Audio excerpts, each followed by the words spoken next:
bonsoir, merci à vous, merci de m'accorder un peu de votre temps. Donc moi je me présente, Jean-Luc Piveteau, je suis somato-relaxologue, diplômé IHT Collin, maîtrise et formation, c'est de la médecine holistique, c'est-à-dire qu'on prend la médecine dans sa globalité. Je pratique la PNL, j'ai quelques outils dans la caisse comme le rebootement, le magnétisme, on en parlera un petit peu, on va être limité en temps, mais tout le monde en a. Moi, ce qui m'intéressait dès le départ, au niveau de la somato, la somato, pour expliquer en quelques mots, en quelques quarts d'heure, c'est le corps et l'esprit. Au niveau de l'esprit, on a réservé à l'époque Carl Rogers, on en reparlera au niveau de ses bouquins, son travail, ce qu'il a fait. Ça ne veut pas dire qu'on a laissé Freud de côté. Freud est un gentil garçon qui a fait des choses très intéressantes. C'est pas que ce n'est pas bien, ça ne me convient pas. Freud, c'est uniquement de l'écoute. D'accord? On verbalise et on écoute.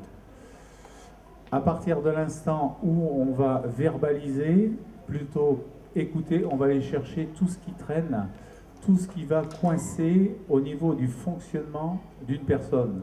On va avoir besoin, on est tous pareils, hein, cerveau, d'accord? On va le mettre dans l'ordre, cœur, ok, et le corps. Pas facile d'écrire en biais. Intéressant, ils commencent tous par un C. Donc je pense qu'ils doivent communiquer. Qu'est-ce qui se passe? On est tous composés de la même façon. On démarre notre vie et à partir de là, on a besoin d'un cerveau, d'un cœur et d'un corps. Ça va fonctionner. On va installer un dialogue. Dans la logique, ça va fonctionner très bien. Mais il s'avère que de temps en temps, il y a des petites pannes, il y a des soucis, il y a des souffrances, il y a des difficultés. Ben, il faut savoir qu'on ne va pas forcément chercher en somato l'endroit où il y a difficulté, on va chercher plutôt la cause. J'ai par exemple un problème relationnel dans mon travail. Qu'est-ce qui se passe? Ça me perturbe, ça me prend la tête. Vous avez déjà entendu cette expression? Mais en fin de compte, qu'est-ce qui se passe? Il y a un mal-être qui s'installe dans le corps. J'ai plus cœur à mon travail, c'est un exemple. On va pouvoir verbaliser. Si on est uniquement dans l'écoute, on ne va jamais avancer. J'ai rien contre la médecine traditionnelle. Quand il y a un mal-être, on écoute, on donne éventuellement un peu d'Exomil. Donc qu'est-ce qu'on fait? On est en train de diminuer la fonction de cet organe-là, plutôt que de la réveiller, plutôt que de la mettre en œuvre, et on ne va pas avancer. C'est le fonctionnement freudien.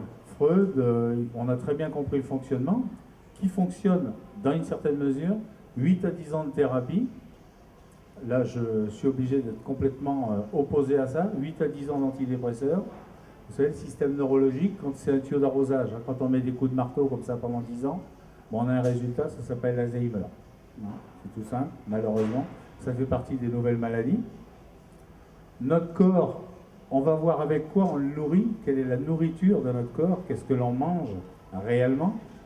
Donc des fois, ça passe par des carences aujourd'hui qu'on va compléter avec ce qu'on appelle des compléments alimentaires. Oui, j'ai oublié de dire, j'ai un agrément complément alimentaire et également en mycothérapie.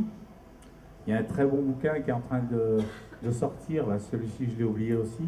Nos médicaments d'aujourd'hui sont nos maladies de demain. À retenir, c'est très fort, hein. Je ne sais pas, on ne va pas développer ce soir la cause, les raisons du vaccin ou des implants et tout ce qu'on fait derrière, mais c'est un fonds de commerce qui est complètement génial. On sait que demain, nos médicaments, c'est les champignons. En mycothérapie, j'ai eu la chance l'année passée d'être à Paris au premier séminaire sur la mycothérapie en France. On n'a rien inventé, hein, la pénicilline, hein, c'est un champignon, c'est une moisissure à l'origine. Dans les années 1800, je crois que c'est un Français qui a trouvé ça. Bon, ça a été retravaillé par un Écossais.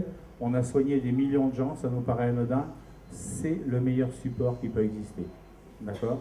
Ce qui est intéressant, c'est, pour revenir à une personne, c'est quel est son besoin au quotidien. Ou qu'est-ce qui va faire qu'une personne, à un moment donné, a besoin d'aide? C'est un problème de sommeil. Au lieu de le régler avec des cachetons, on va peut-être pouvoir rencontrer quelqu'un et aller chercher d'autres outils. Dans la somato, on a intégré le massage. Personnellement, un soin passe par du dialogue, on verbalise, du toucher-corps, massage ou micro-massage ou mobilisation, d'accord? Et on va retrouver une écoute par rapport à ça. Et je vous garantis que si on mélange, là c'est un peu plus profond, un peu plus précis, il y a quelques personnes qui ont testé ici, la somato et qu'on va sur une douleur et qu'on appuie, si je pose la question ton père ou ta mère, je vous garantis que dans la seconde, la réponse elle sort. Alors qu'on est sur une douleur physique, mais ça va nous permettre d'accéder à la cause. Pour info, le côté droit c'est l'homme, le mari, le père, l'oncle, le frère. Le côté gauche c'est la femme. Hein, la mère, la fille, la sœur, etc. En fonction déjà de la douleur, on va pouvoir faire une interprétation sur les côtés. Quand certaines personnes au féminin ont des cancers au niveau du sein, la première question c'est de quel côté? Je vous garantis que c'est évident. Pour intervenir dessus, on va gagner un temps fou. Au-delà des maladies, des carences ou des choses qu'on peut rencontrer, ce ne sont pas des fatalités. Certaines personnes dans leur vie amènent un mal-être, viennent me voir ou viennent voir d'autres collègues, d'autres thérapeutes. Voilà, j'ai telle chose, mon père m'a battu parce que son père le battait, et c'est une évidence, il y a une espèce de soumission. Je ne suis pas d'accord. On n'est pas obligé de subir et d'accepter en permanence sous prétexte que ça s'est passé les années d'avant. J'ai une histoire qui est fantastique à ce niveau-là. Je ne sais pas si vous avez entendu parler de ces deux jumeaux. On ne va pas parler de la filiation des jumeaux et de l'impact de la force de communication qu'ils ont non verbale, mais c'est un exemple tellement parlant. C'est deux frères, et on lui demande au premier ce qu'il est en train de faire. Et bien, il dit je suis en train de faire comme faisait mon père, c'est-à-dire que je bois, je tape sur ma compagne, parce que mon père buvait, parce que j'ai vu ça, etc. Et je suis dans un phénomène d'autodestruction. Et on va voir son frère qui a une petite entreprise, ça marche pas mal, il est heureux, il a des enfants, et je lui posais la question sur son style et son rythme de vie, et il me disait, moi, j'ai grandi avec un père qui buvait, qui frappait ma mère, et je me suis dit, surtout, jamais ça. C'est une question de choix. On n'est pas obligé de recevoir les choses et de les accepter en tant que facilité. On a le droit de prendre sa place. Je ne connais pas vos parcours, je ne connais pas, ou très peu, mais peu importe, on n'est pas obligé de continuer. D'accord? À un moment donné, on a le droit de se poser des questions, de demander de l'aide, c'est tout à fait possible, de demander conseil et commencer à démarrer ce que j'appelle une relation d'aide. J'aime pas trop, même si on parle souvent de thérapeute et de choses comme ça, je parle plutôt d'une relation d'aide, voire une évolution. On est passé du côté animal où c'était uniquement se reproduire, se nourrir. On a beaucoup mieux aujourd'hui, on peut s'élever un petit peu, hein, notre côté spirituel, et puis on attaque de très très bonnes vibrations là, depuis 2015, avec des choses très intéressantes. Il y a des portes qui sont en train de s'ouvrir, il y a des gens qui sont en train de mettre des choses en place où on peut parler, échanger, mettre des ateliers en place. Moi, de mon côté, j'ai démarré des ateliers, il faut que je pense à vous donner les dates, de massage, parce qu'en massage, on va amener énormément de bien-être. Je vous garantis que le toucher-corps, ça vaut tous les cachetons qui peuvent exister, ça c'est clair. Instinctivement, on a tout ce qu'il faut sur le disque dur. Que vous le vouliez ou non, vous avez tout ce qu'il faut en vous. Quand vous cognez un genou, la tête, qu'est-ce que vous faites? Vous vous massez. Et vous avez remarqué, plus ça fait mal, plus on se masse vite. D'accord? C'est sur le disque dur, ça c'est en nous. D'accord? On a nos propres réponses. On a besoin de s'étirer.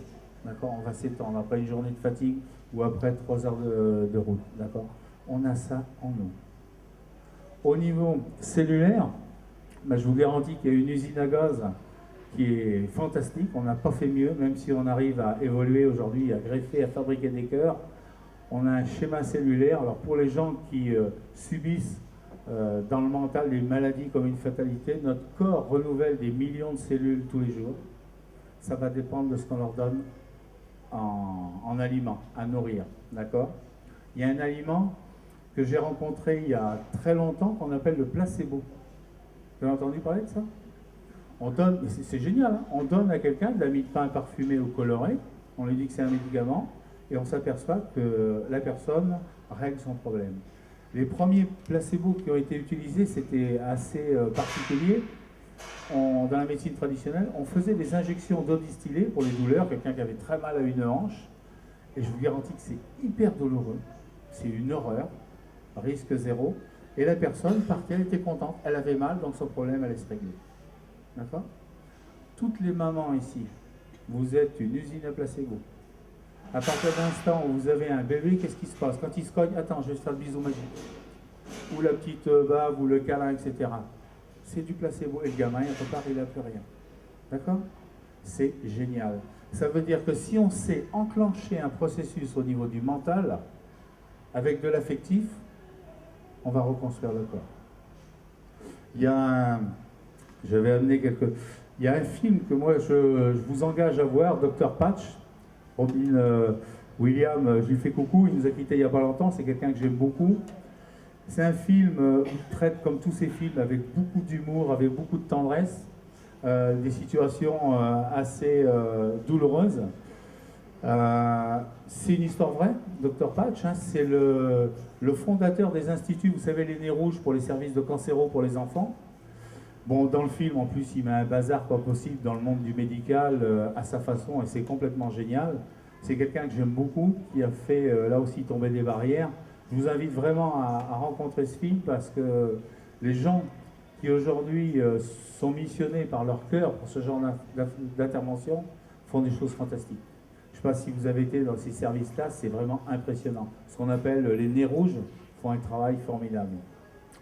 Dans un livre et film Le Secret, je ne sais pas si... Alors prenez des notes, j'ai pas de notes là-dessus, mais il y a tout ce qu'il faut, il faudra se rapprocher, je ne sais plus où elle est, Frédéric, elle vous guidera dans son rayon. Il y a une personne qui, suite à un cancer, s'est soignée uniquement par le rire. Pendant 6 mois, elle a regardé que des films où à rire, à rire, à rire. Alors là encore, je suis désolé, vous avez le choix. Soit vous regardez le journal des infos avec tout ce qui se passe, les magouilles, les morts, etc. Ça se distille très bien, mais je ne suis pas gentil, mais c'est votre carburant. C'est à vous de choisir qui est-ce que vous écoutez, avec quoi vous êtes en train de vous nourrir et avec quoi vous allez construire demain. D'accord? Je vous garantis que ça va changer votre vie. Si vous avez envie de parler à quelqu'un, si vous le voyez sourire, on aura tendance à aller vers cette personne. Si on la voit avec une tête de 100 pieds de long, etc., on se dit mais il va me sauter à la gorge, il va me mettre un coup de pied, qu'est-ce qu'il va me faire? On tourne le dos. Ça peut être très pratique pour les rencontres aussi, des personnes qui disent oui, moi je suis seul, j'aimerais rencontrer quelqu'un, etc., etc. Il y a peut-être des choses à changer. Sans rentrer dans des coachings hyper compliqués, des choses comme ça, il y a des gens qui ont des conseils vestimentaires.